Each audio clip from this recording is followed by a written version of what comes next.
നിങ്ങളുടെ രാഷ്ട്രീയം എന്തുമാവട്ടെ, വേടൻ ഒരു വലിയ സമൂഹത്തെ സ്വാധീനിക്കുന്ന ഒരു പൊളിറ്റിക്കൽ മെസ്സേജ് കൊടുക്കുന്ന ഒരാൾ കൂടിയാണ്. അയാൾ ഏതെങ്കിലും തരത്തിലൊരു ക്രിമിനൽ ആക്ടിവിറ്റിയിൽ ഇൻവോൾവ് ആണെങ്കിൽ അയാൾക്ക് അതിന്റേതായ ശിക്ഷ ലഭിക്കണം. പക്ഷെ നോക്കൂ, ആ 6 ഗ്രാം കഞ്ചാവ് അയാളുടേതുമല്ല, അയാൾ സന്ദർശിച്ച ഫ്ളാറ്റിൽ നിന്ന് കണ്ടെടുത്തു. 9 പേരാണ്. മൊത്തം കൂടി നമ്മളൊന്ന് ഡിവൈഡ് ചെയ്ത് നോക്കിയാൽ 6 ഗ്രാം ഡിവൈഡഡ് ബൈ 9 എത്രയാണ് എന്ന് നോക്കൂ. നമ്മുടെ രാജ്യത്തെ NDPS ആക്ട് പറയുന്നത് എന്താ? 1 കിലോഗ്രാം വരെ ആണെങ്കിൽ അതിനെ സ്മോൾ ക്വാണ്ടിറ്റി ആയും പരമാവധി 6 മാസം അല്ലെങ്കിൽ 10,000 രൂപ നിങ്ങൾക്ക് പിഴയൊടുക്കി കടന്നു പോകാവുന്ന ഒരു കേസാണ്. 1 കിലോഗ്രാം മുതൽ 20 കിലോഗ്രാം വരെ ആണെങ്കിൽ അത് മീഡിയമാണ്. 20 കിലോഗ്രാമിന് പുറത്താണെങ്കിൽ മാത്രമാണ് അത് 20 വർഷത്തോളം റിഗറസ് ഇംപ്രിസൺമെന്റിന് പോകുന്നത് കൊമേഴ്സ്യൽ ക്വാണ്ടിറ്റി. നോക്കൂ, 100 കണക്കിന് കിലോ കഞ്ചാവ് കേരളത്തിലേക്ക് ട്രാൻസ്പോർട്ട് ചെയ്യപ്പെടുന്നുണ്ട്. എവിടുന്നാണ് പ്രധാനമായിട്ടും വരുന്നത്?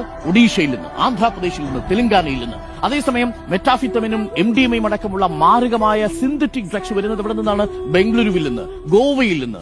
ഈ റൂട്ടിനെ കൃത്യമായി പിന്തുടർന്ന് പിടിച്ച ആ സോഴ്സ് എന്നേക്കുമായി അവസാനിപ്പിക്കുന്നതിനു പകരം ഈ 1.5 ഗ്രാം കഞ്ചാവ് 9 പേർ 6 ഗ്രാം കഞ്ചാവ് ഉപയോഗിച്ചു എന്നത് പിടികൂടി എന്ന രീതിയിലേക്ക് ആ വാർത്ത പോകുമ്പോൾ അതിന്റെ ഉദ്ദേശശുദ്ധിയിൽ നിന്ന് മാറുകയും അത് കേവലം ഒരു PR ആക്ടിവിറ്റി ആയിട്ട് മാറുകയും ഇതാ ഇവിടെ എക്സൈസ് സജീവമാണ്, ഇവിടെ ഇതാ ഈ വേട്ട സജീവമാണ് എന്ന തോന്നലുണ്ടാക്കുകയും ചെയ്തു. പിടിക്കരുതെന്നല്ല ഞാൻ ഈ പറഞ്ഞത്. പക്ഷെ അതുമായി ബന്ധപ്പെട്ട് പോകുമ്പോൾ ഇപ്പോൾ പുതിയ കേസ് ചാർജ് ചെയ്യാൻ പോവാ. വീട്ടിൽ നിന്ന് വടിവാളും വാക്കത്തിയും കണ്ടെത്തിയിരിക്കുന്നു. ഫ്ളാറ്റിൽ പിന്നെ വാക്കത്തി അല്ലാതെ വേറെന്താ വയ്ക്കുക? നമ്മുടെ വീട്ടിൽ വന്നാൽ കാണുമല്ലോ മാരകായുധങ്ങൾ, ഒന്ന് കോടാലി, വീട്ടിൽ തേങ്ങ പൊതിക്കാൻ വെച്ചിരിക്കുന്ന